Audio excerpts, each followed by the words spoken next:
سورۃ النجم مرض کر چکا ہوں، 3 صورتیں ہم نے پڑھ لی اس گروپ کی۔ سورۃ قاف وہ جامع ہے منفرد مزاج کی، پھر سورۃ الذاریات اور سورۃ الطور یہ آپس میں جوڑے کی شکل میں۔ اس میں آپ نے نہیں دیکھا کسی بھی رسول کا تذکرہ، اس میں جو بھی ہے یا قیامت کے احوال، جنت اور دوزخ، اور یا یہ کہ اللہ تعالیٰ کی نعمت ہے، اللہ کی قدرت ہے۔ اب یہ جوڑا ہے سورۃ النجم اور سورۃ القمر، اس میں بعض مضامین خاصے مشکل بھی ہیں دونوں صورتوں میں۔ بسم اللہ الرحمن الرحیم والنجم اذا ہوا، قسم ہے ستارے کی جبکہ وہ گرے۔ اور عجیب بات یہ مشابہت یہ ہے کہ اگلی صورت جو ہے اقتربت الساعۃ وانشق القمر، چاند کا پھٹ جانا، 2 ٹکڑے ہو جانا، یہاں ستارے کا گرنا۔ والنجم اذا ہوا، قسم ہے ستارے کی جبکہ وہ گرتا ہے۔ یہ ہوا کے ساتھ ہوا جو بنتا ہے فعل ماضی، تو ہوا یہوی کہتے ہیں گرنا، نیچے کو اترنا، اور ہوا یہوا اس کے بعد یہ ہوائے نفس، خواہش نفس،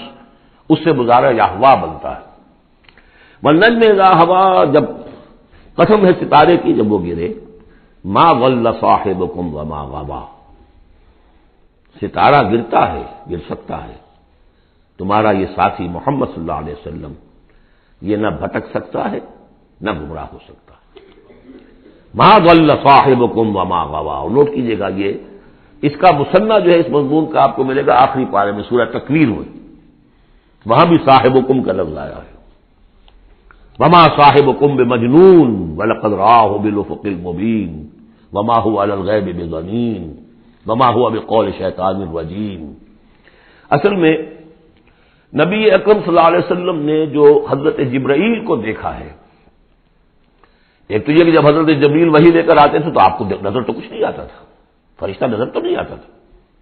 وہ تو عرض کیا کہ وہ تو ایک عالم امر کی شے ہے،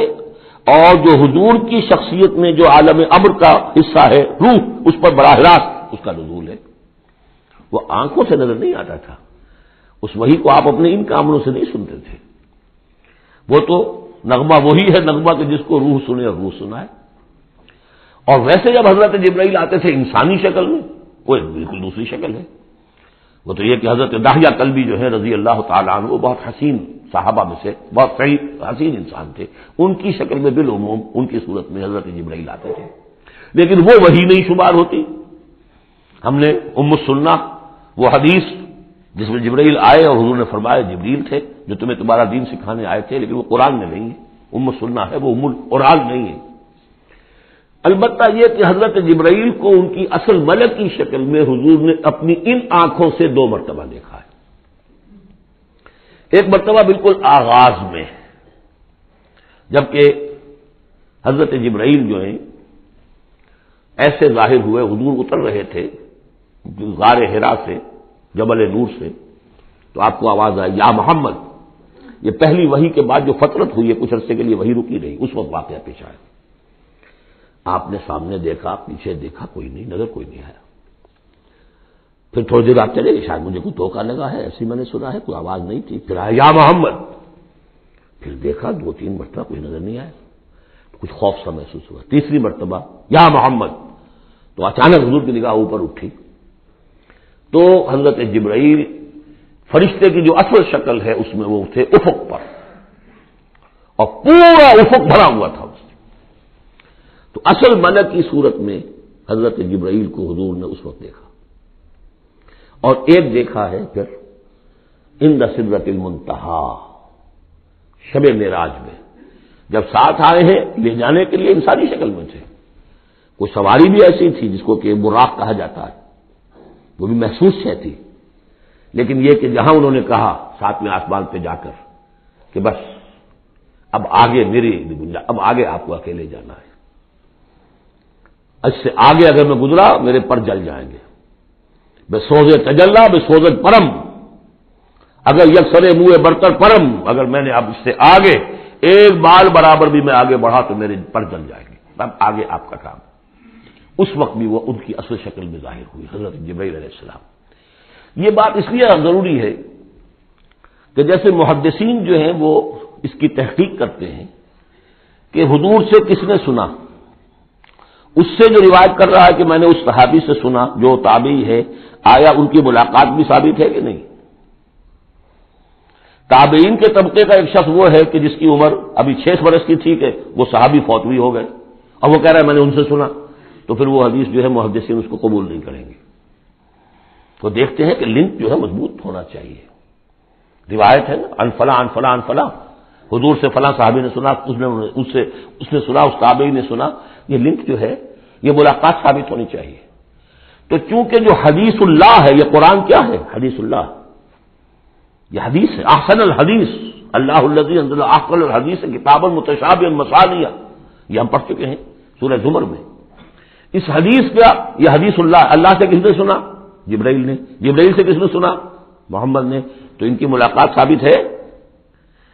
اصل ملکی شکل میں حضرت جبریل کا دیکھا جانا اس اعتبار سے بہت اہم ہے، اس لنک کو اسٹیبلش کرنے کے لیے اس کو یہاں پہ بیان کیا جا رہا ہے۔ ما ضل صاحبکم وما غوا، تمہارے یہ ساتھی ہے لوگوں، یہ محمد نہ بہکے ہیں اور نہ بے راہ ہوئے ہیں، نہ بھٹکے ہیں۔ وما ينطق عن الهوى، اور یہ جو کچھ کہہ رہے ہیں اپنے جی سے نہیں کہہ رہے، خواہش نفس سے نہیں کہہ رہے۔ ان هو الا وحی یوحی، نہیں ہے یہ مگر وحی جو ان کی طرف کی جا رہی ہے۔ علمہ شدید القوی، انہیں تعلیم دی ہے، سکھایا ہے اس نے جو بہت طاقت والا ہے۔ یہاں حضرت جبرائیل ہیں جو مراد ہے۔ علمہ شدید القوی، یہ قرآن کس نے سکھایا محمد کو؟ شدید القوی، ذو مرۃ، وہ بڑا زور آور ہے، فاستوی، وہ سیدھا ہوا، وہو بالافق الاعلی،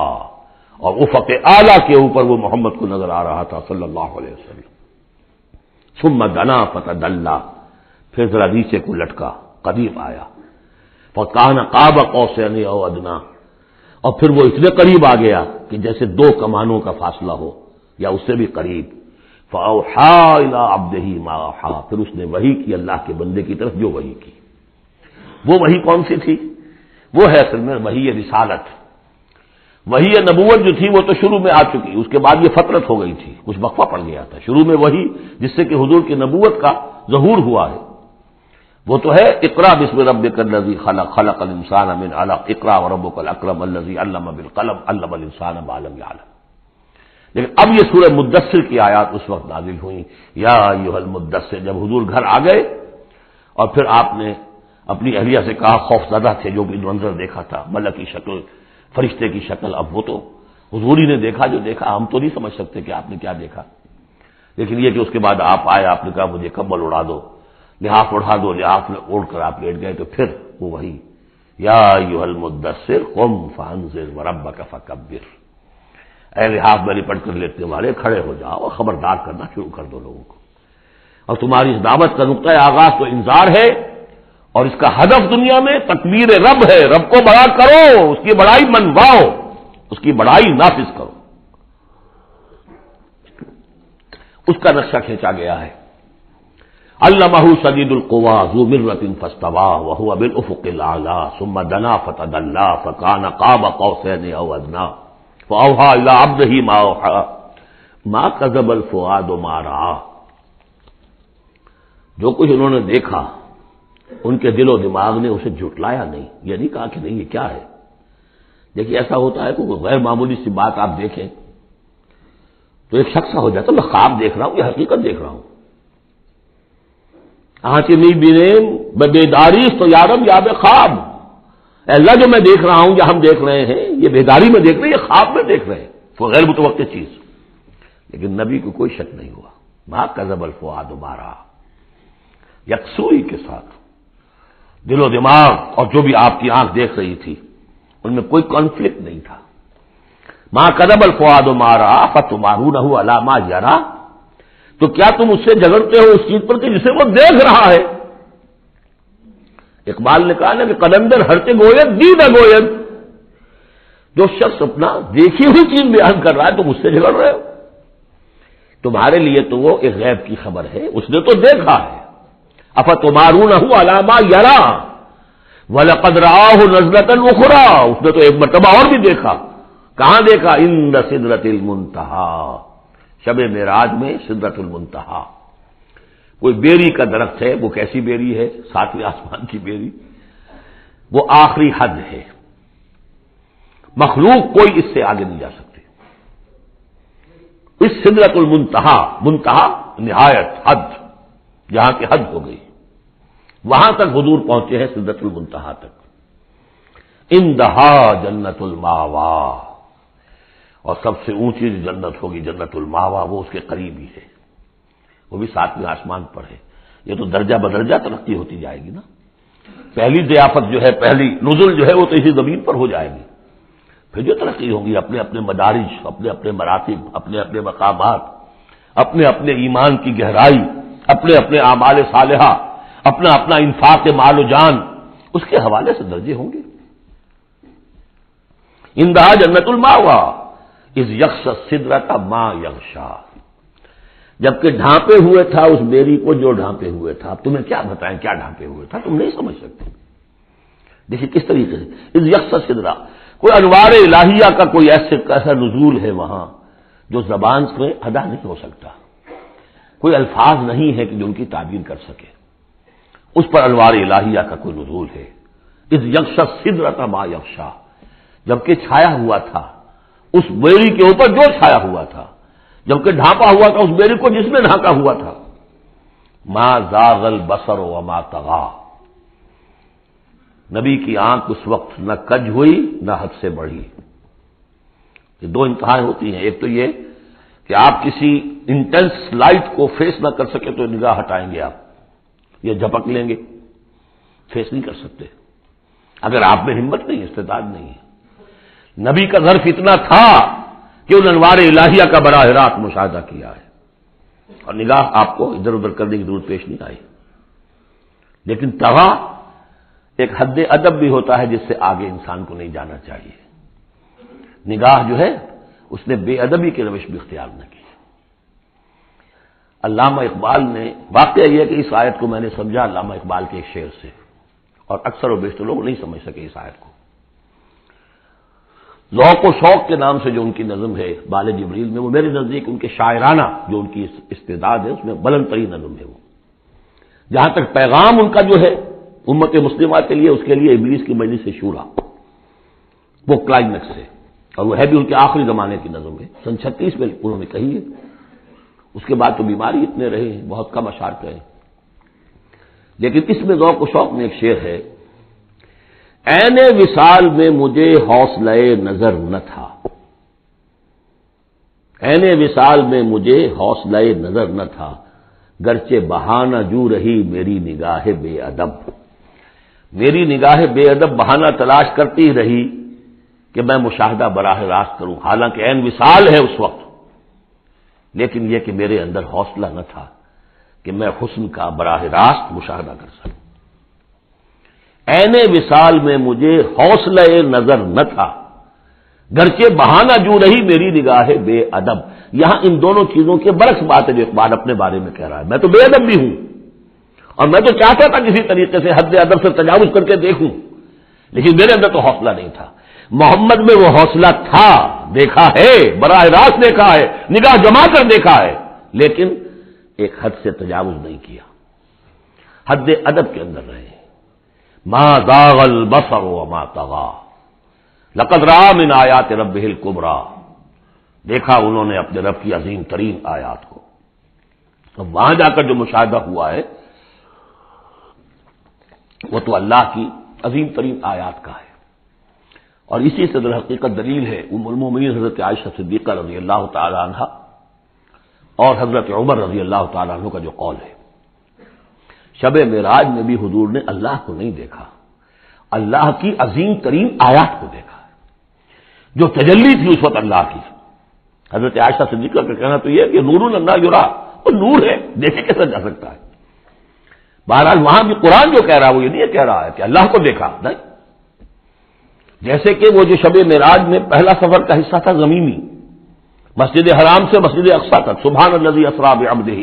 لیلا من المسجد الحرام الى المسجد الاقصی الذی بارکنا حولہ لنریہ من آیاتنا،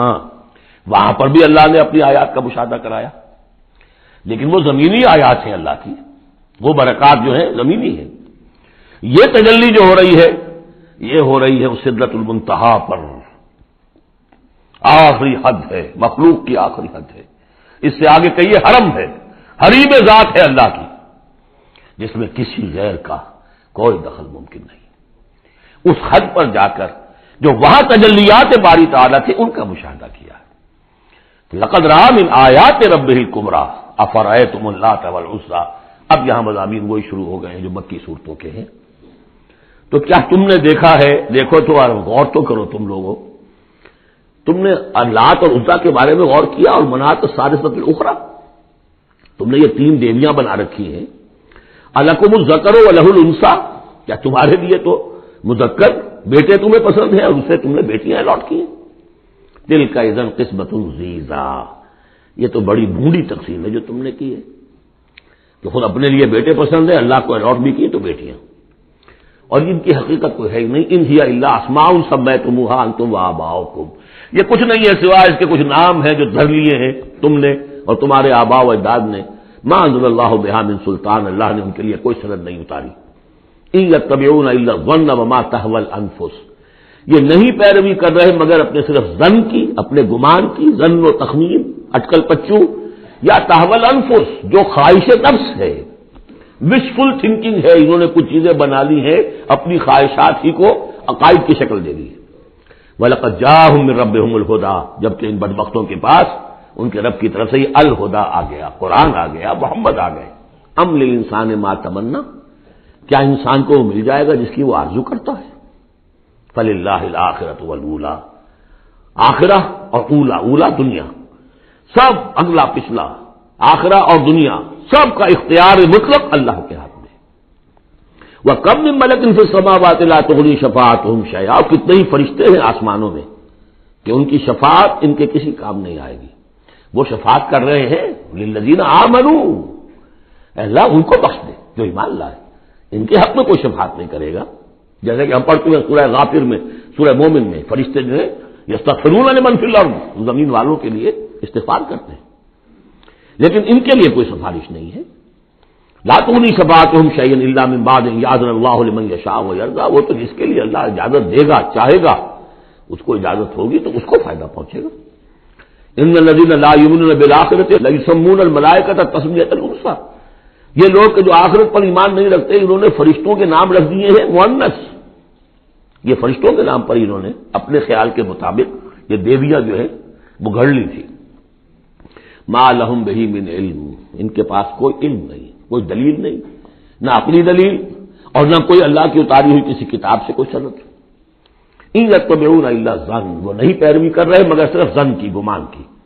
وان الظن لا یغنی من الحق شیئا، اور ظن جو ہے وہ حق سے انسان کو مستغنی نہیں کر سکتا۔ حق وہ ہے جو آ رہا ہے اللہ کی طرف سے، جو وحی کیا جا رہا ہے، یا پھر یہ ہے کہ انسان کا وہ علم ہے کہ جو ان السمع والبصر والفؤاد، اس سے جو حاصل ہو رہا ہے، اس کی آبزرویشن ہے، اور یہ سینس ڈیٹا کو پروسیس کر کے نتیجہ نکالتا ہے عقل سے، وہ علم ہے۔ علم و علمان، یا علم وہ ہے ایکوائرڈ نالج، اور یا علم یہ ہے جو ریویل نالج ہے، باقی ظن و تخمین کی کوئی حیثیت نہیں۔ فَأَعْرِضْ عَمَّنْ تَوَلَّىٰ، تو اے نبی جو پوچھ بول رہا ہے، روح گردانی کر، آپ بھی اس سے ذرا اعراض کر لیجئے، آپ بھی اس کے زیادہ درپے نہ ہوں، زیادہ پیچھا نہ کریں ان کا۔ عن ذکرنا، جس نے پیچھ موڑ لی ہے ہمارے ذکر سے، وَلَمْ يُرِدْ إِلَّا الْحَيَاةَ الدُّنْيَا،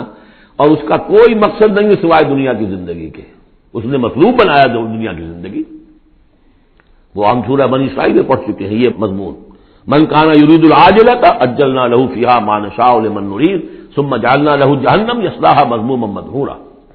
ومن اراد الاخرۃ وسعى لها سعیها وهو مؤمن فاولئک کان سعیهم مشکورا۔ تو یہ لوگ جو ہے طالب ہیں دنیا کے صرف، ذالک مبلغهم من العلم، یہ ان کے علم کی رسائی یہیں تک ہے، اس سے آگے ان کے ذہن اتنے چھوٹے ہیں، ان کا ظرف اتنا تنگ ہے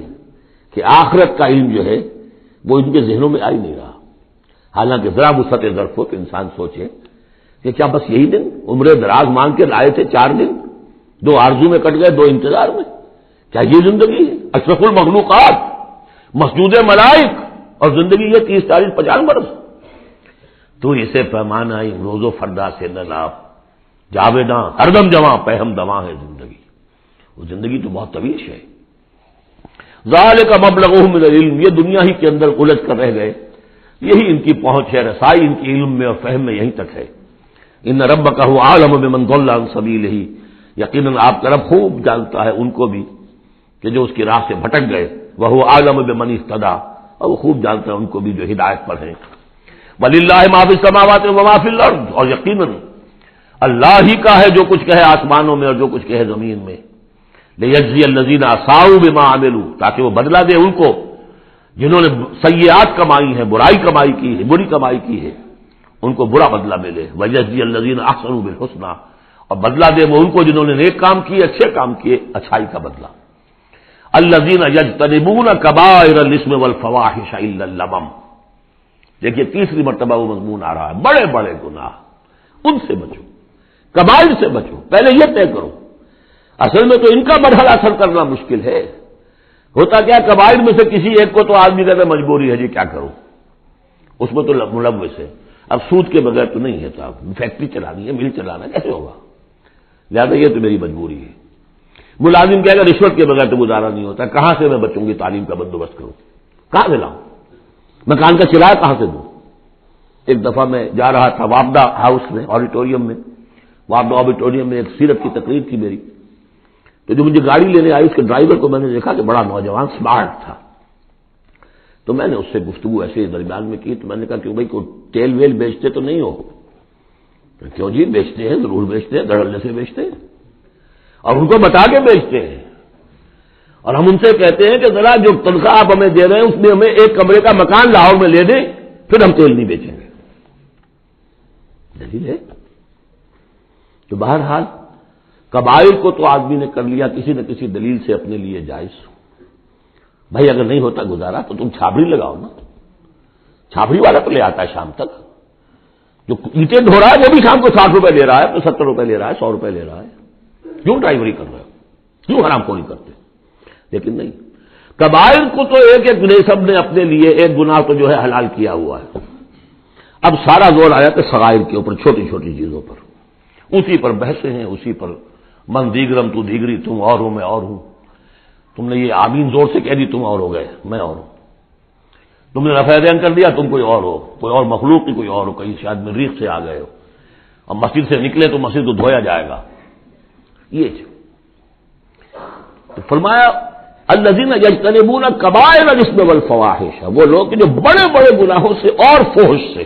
بے حیائی سے بچتے رہیں، الا اللمم، ہاں کبھی کوئی چھوٹ لگ گئی تھوڑی سی، کوئی صغائر، مراد یہاں پر صغائر ہے، لمم یہاں صغائر کے لیے۔ ان ربک واسع المغفرہ، دیکھیے واسع کا لفظ آ گیا، واسع ثلاثی مجرد میں اس میں فاعل ہے، اور وہ ہے موسع، کسی اور شے کو وسعت دینے والا، وَإِنَّا لَمُوسِعُونَ، ہم ابھی اس کو وسعت دیں گے۔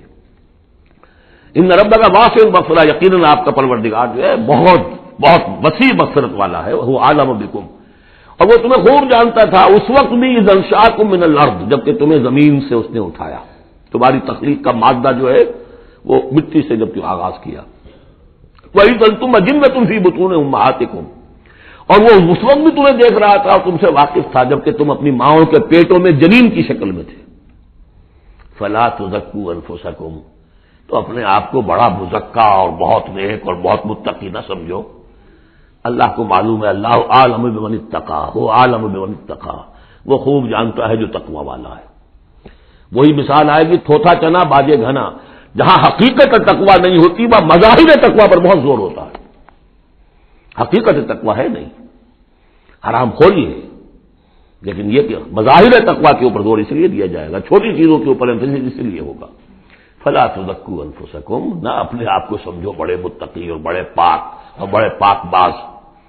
هو عالم بمن اتقى، افرأيت الذي تولى، تو کیا تم نے دیکھا اس شخص کو جس نے پیٹھ موڑ لی، وآتى قليلا وأكدى، دیا تھوڑا سا اور پھر سخت ہو گیا۔ یہاں در حقیقت عام خیال یہی ہے، میری رائے بھی یہی ہے کہ ولید بن مغیرہ کا تذکرہ ہے، وہ قریب آ گیا تھا ایک وقت میں، یہ تذکرہ تفصیل سے آئے گا سورہ مدثر میں، معلوم ہوتا تھا کہ اب وہ ایمان کے بہت قریب ہے، لیکن پھر ایک دم سخت ہو گیا، پھر وہ عصبیت یا اپنی چودراہٹ کا خیال جو ہے وہ ایک دم نرمی پیدا ہوئی تھی، آتا قلیلا واقدا۔ عنده علم الغیب فہو یرا، کیا اس کے پاس غیب کا علم ہے جسے وہ دیکھ رہا ہے؟ اب ام لم ينبأ بما فی صحف موسیٰ، کیا اسے یہ بات خبر نہیں پہنچ چکی؟ کیا اس کو نہیں بتا دیا گیا جو صحف موسیٰ میں تھا؟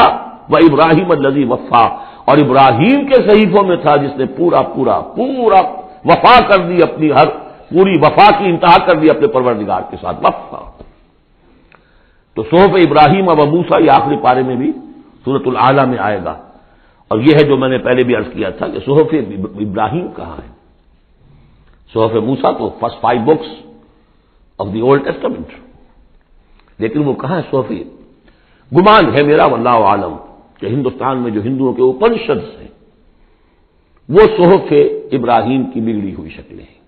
واللہ عالم، گمان کے درجے میں۔ اس میں حضرت موسیٰ کے صحیفوں میں اور ابراہیم کے صحیفوں میں کیا بات تھی؟ اللہ تزر وازرۃ وزر اخری، کہ نہیں اٹھائے گی کوئی جان کسی دوسری جان کے بوجھ کو۔ ہر شخص کو اپنی رسپانسبلٹی، خود اپنی اکاؤنٹیبلٹی کو فیس کرنا ہوگا، خود جواب دہی کرنی ہوگی۔ جیسے کہ ہم پڑھ چکے ہیں سورہ مریم میں، وَكُلُّهُمْ آتِيهِ يَوْمَ الْقِيَامَةِ فَرْدًا، ہر شخص اللہ کی عدالت میں آئے گا قیامت کے دن اکیلا، نہ باپ ساتھ ہوگا، نہ ماں ساتھ ہوگی، نہ جورو ساتھ ہوگی، نہ بیٹے ساتھ ہوں گے، نہ بیٹیاں ساتھ ہوں گی، کوئی ساتھ، کوئی بھائی ساتھ ہوگا، یا عورت ہے تو نہ شوہر ساتھ ہوگا، اسے اپنا جواب خود دینا ہے۔ اللہ تزر وازرۃ وزر اخری لیس للانسان الا ما سعی، اور یہ کہ انسان کے لیے نہیں ہے مگر وہی کچھ جس کے لیے اس نے سعی کی ہے، محنت کی ہے، کمائی کی ہے۔ تمناؤں سے کچھ نہیں ہوتا، ام للانسان ما تمنا شروع میں آیا تھا، کیا تمناؤں سے کچھ مل جائے گا؟ کیا انسان کو مل جائے گا جو وہ چاہے گا؟ نہیں۔ اب یہاں اس کا جواب آ گیا، لیس للانسان الا ما سعی، کسی انسان کو نہیں ملے گا کچھ بھی مگر وہی جس کے لیے اس نے سعی کی ہے، محنت کی۔ وَأَنَّ سَعْيَهُ سَوْفَ يُرَىٰ، البتہ جو اس کی صحیح ہوگی وہ اسے دکھا دی جائے گی، اس کے سامنے آ جائے گی۔ فَمَن يَعْمَلْ مِثْقَالَ ذَرَّةٍ خَيْرًا يَرَهُ وَمَن يَعْمَلْ مِثْقَالَ ذَرَّةٍ شَرًّا يَرَهُ، جس نے ذرے کے ہم بدن نیکی کی ہوگی اس کو دیکھ لے گا، اور جس نے ذرے کے ہم بدن بدی کی ہوگی وہ دیکھ لے گا۔ ثُمَّ يُجْزَاهُ الْجَزَاءَ الْأَوْفَىٰ، پھر اس کو بدلہ دیا جائے گا پورا بدلہ۔ وَأَنَّ إِلَىٰ رَبِّكَ الْمُنتَهَىٰ، اور یہ کہ بالآخر تو تمہارے رب ہی کی طرف جانا ہے۔ وَأَنَّهُ هُوَ أَضْحَكَ وَأَبْكَىٰ، اور یہ کہ وہی تمہارا رب ہے جو ہنساتا بھی ہے رلاتا بھی ہے۔ ایسی حالات جن میں کہ تم خوش رہتے ہو، ہنستے ہو، وہ بھی اللہ کی طرف سے ہیں، اور ایسے حالات جن میں تمہیں رونا آ جاتا ہے، تکلیف ہوتی ہے، وہ بھی اللہ کی طرف سے ہیں۔ وَأَنَّهُ هُوَ أَمَاتَ وَأَحْيَا، اور یہ کہ وہی ہے جو مارتا بھی ہے اور زندہ بھی رکھتا ہے۔ وَأَنَّهُ خَلَقَ الزَّوْجَيْنِ الذَّكَرَ وَالْأُنثَىٰ مِن نُطْفَةٍ إِذَا تُمْنَىٰ، اور یہ کہ وہی ہے کہ جس نے بنا دیے ہیں زوجین، الذکر والانثیٰ، مذکر اور مؤنث، مرد اور عورت، نر اور مادہ، من نطفتن، ایک ہی بوند سے، اذا تمنا، جبکہ وہ ٹپکائی جاتی ہے۔ وَأَنَّ عَلَيْهِ النَّشْأَةَ الْأُخْرَىٰ، اور یہ کیا اسی کے ذمے ہے دوبارہ اٹھانا، اس کو نوٹ کیجیے، ذمہ داری ہے اس کی، عَلَيْهِ النَّشْأَةُ الْأُخْرَىٰ، اس لیے کہ اگر وہ نہیں اٹھاتا دوبارہ تو نیکوکاروں پر یہ بہت بڑا ظلم ہو جائے گا، جنہوں نے یہاں بھی ہاتھ روک کر رکھے، اپنے پھونک پھونک کر قدم رکھا، چاہے روکھی سوکھی پر گزارا کرنا پڑا، کوئی حرام خوری نہیں کی، مشقت میں زندگی گزار دی۔ اگر یہ نشأت ثانیہ نہیں ہے، دوبارہ اٹھنا نہیں ہے، انہیں اجر و ثواب نہیں مل رہا ہے، تو بہت بڑا ظلم ہے جو ان پر ہو جائے گا۔ وَأَنَّ عَلَيْهِ النَّشْأَةَ الْأُخْرَىٰ، اس کے ذمے ہے دوبارہ اٹھانا۔ وَأَنَّ عَلَيْهِ النَّشْأَةَ الْأُخْرَىٰ وَأَنَّهُ هُوَ أَغْنَىٰ وَأَقْنَىٰ وَأَنَّهُ هُوَ رَبُّ الشِّعْرَىٰ وَأَنَّهُ أَهْلَكَ عَادًا الْأُولَىٰ وَثَمُودَ فَمَا أَبْقَىٰ وَقَوْمَ نُوحٍ مِّن قَبْلُ إِنَّهُمْ كَانُوا هُمْ أَظْلَمَ وَأَطْغَىٰ وَالْمُؤْتَفِكَةَ أَهْوَىٰ فَغَشَّاهَا مَا غَشَّىٰ فَبِأَيِّ آلَاءِ رَبِّكَ تَتَمَارَىٰ صدق اللہ العظیم۔ اور یہ کہ اللہ ہی کے ذمے ہے دوبارہ اٹھا دینا، اور یہ کہ اسی نے دولت دی، اسی نے خزانہ دیا، لیکن اس کے ایک معنی یہ بھی ہے کہ اسی نے جس کو بھی فقر آتا ہے اسی کی طرف سے آتا ہے۔ اغنا، اقنا چونکہ یہ باب افعال ہے تو اس میں سلب ماخذ کا ایک مفہوم بھی ہوتا ہے۔ وَأَنَّهُ هُوَ رَبُّ الشِّعْرَىٰ، وہ ستارہ جس کی کہ عام طور پر پرستش کی جاتی تھی، یہ کہ اس کا رب بھی وہی ہے۔ وَأَنَّهُ أَهْلَكَ عَادًا الْأُولَىٰ، اور یہ کہ اسی نے ہلاک کیا تھا پہلے عاد کو۔ عاد وہ قوم تھی جو احقاف میں آباد تھی، جن کی طرف کہ حضرت ہود علیہ السلام مبعوث ہوئے تھے، لیکن اس کے بعد پھر جو قوم سمود وجود میں آئی، چونکہ اسی قوم عاد میں سے جو اہل ایمان تھے اور حضرت ہود علیہ السلام انہوں نے وہاں سے ہجرت کی، اور پھر ان کی نسل سے یہ دوسری قوم جو سمود وجود میں آئی، تو اسے عاد ثانیہ بھی کہا جاتا ہے کہ پہلے عاد وہ تھے، دوسرے یہ عاد ہیں۔ سمود کو بھی عاد ثانیہ کہا جاتا ہے کیونکہ یہ انہی کی نسل تھی۔ تو انہ اہلک عاد الاولیٰ، اسی نے ہلاک کیا تھا پہلے عاد کو، وثمود فابقیٰ، اور عاد ثانیہ یعنی سمود کو بھی تو پھر کسی کو باقی نہ چھوڑا، وقوم نوح من قبل، اور ہلاک کیا تھا اس نے نوح کی قوم کو اس سے پہلے، انہم کانوا هم اظلم واطغیٰ، یقیناً وہ تو ان سے بھی بڑھ کر ظالم اور ان سے بھی بڑھ کر سرکش تھے، والمؤتفکۃ اہویٰ، اور وہ بستی کہ جسے اس نے پلٹ دیا تھا، الٹی ہوئی بستی کو اس نے پٹخ دیا، اس سے مراد ہے سدوم اور عمورہ کی بستیاں، فغشاها ما غشا، اور پھر اس کو ڈھانپ لیا جس چیز نے کہ ڈھانپ لیا، جب اس کے اوپر ایک دفعہ تو وہ زلزلہ آیا اور تلپٹ کر دیا، اور پھر اس پر کنکروں کی بارش ہوئی تھی، فغشاها ما غشا، تو وہ کنکروں کی بارش نے پھر ان کو اب ڈھانپ دیا۔ فبأي آلاء ربك تتمارى، تو تم اپنے رب کی کون کون سی قدرتوں کے بارے میں تم اسے جھٹلاؤ گے یا ان کے بارے میں شک کرو گے۔ ھذا نذیر من النذر الاولیٰ، ھذا یہ یعنی محمد صلی اللہ علیہ وسلم یہ بھی ایک خبردار کرنے والے ہیں، جیسے کہ اور بہت سے خبردار کرنے والے پہلے آ چکے ہیں۔ من النذر الاولیٰ، پہلے کے، نذیر کی جمع نذر۔ ازفت الازفہ، آ چکی ہے قریب وہ آنے والی، لیس لہا من دون اللہ کاشفہ، اور نہیں ہے کوئی اس کو کھول دینے والا اللہ کے سوا۔ اس کے یہ بھی معنی ہے کہ جیسے کشتی کا لنگر کہیں ہو تو لنگر کھول کر، لنگر اٹھا کر پھر کشتی کو روانہ کیا جاتا ہے، تو ایسے ہی وہ قیامت ابھی لنگر انداز ہے، لیکن اس کو روانہ کرنا، اسے چلانا اللہ ہی کا کام ہے جب وہ چاہے گا۔ اور یہ بھی ہے کہ اس کا علم جو ہے کہ کھول کر دکھا دیا جائے کہ وہ کب آئے گی، یہ بھی صرف اللہ کے پاس ہے، اس کے سوا کوئی نہیں ہے کہ جو بتا سکے کب آئے گی۔ افمن ھذا الحدیث تعجبون، تو کیا تم کو اس بات سے تعجب ہو رہا ہے؟ ھذا الحدیث، اس قرآن ہی کے بارے میں کہا جا رہا ہے، وَتَضْحَكُونَ وَلَا تَبْكُونَ، اور تم ہنستے ہو اور روتے نہیں ہو، وَأَنْتُمْ صَامِدُونَ، اور تم خوش فیلیاں کر رہے ہو، خوش گپیوں میں لگے ہوئے ہو، فَاسْجُدُوا لِلَّهِ وَاعْبُدُوا، بس سجدہ کرو اللہ کے لیے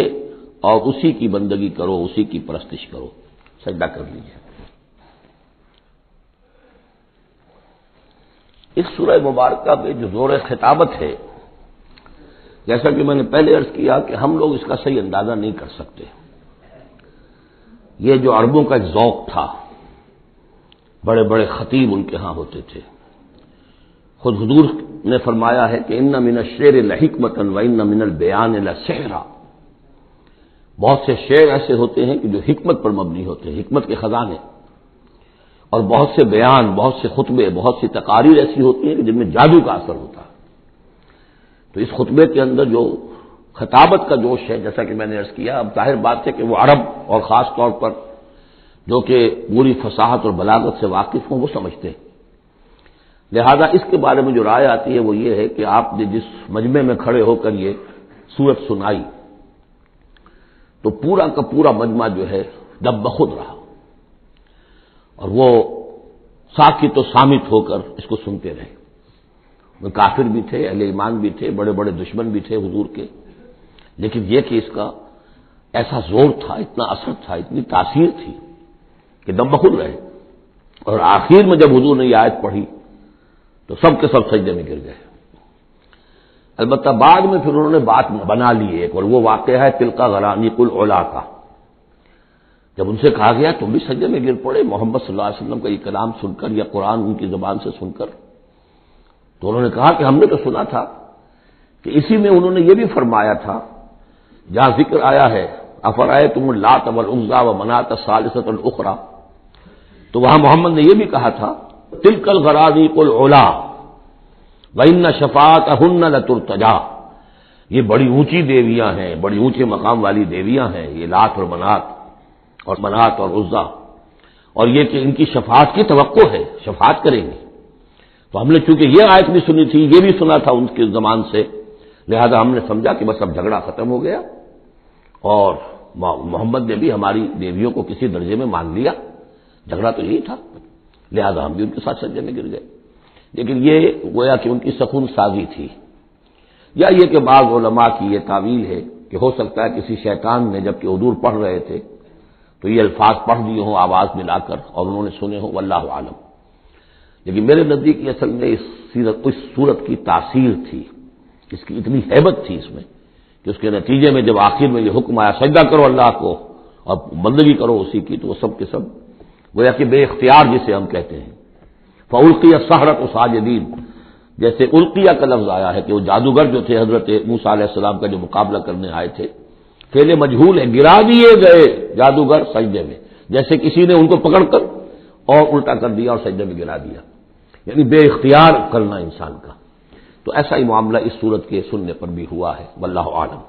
بارک اللہ لی ولکم فی القرآن العظیم ونفعنی وإیاکم بالآیات والذکر الحکیم۔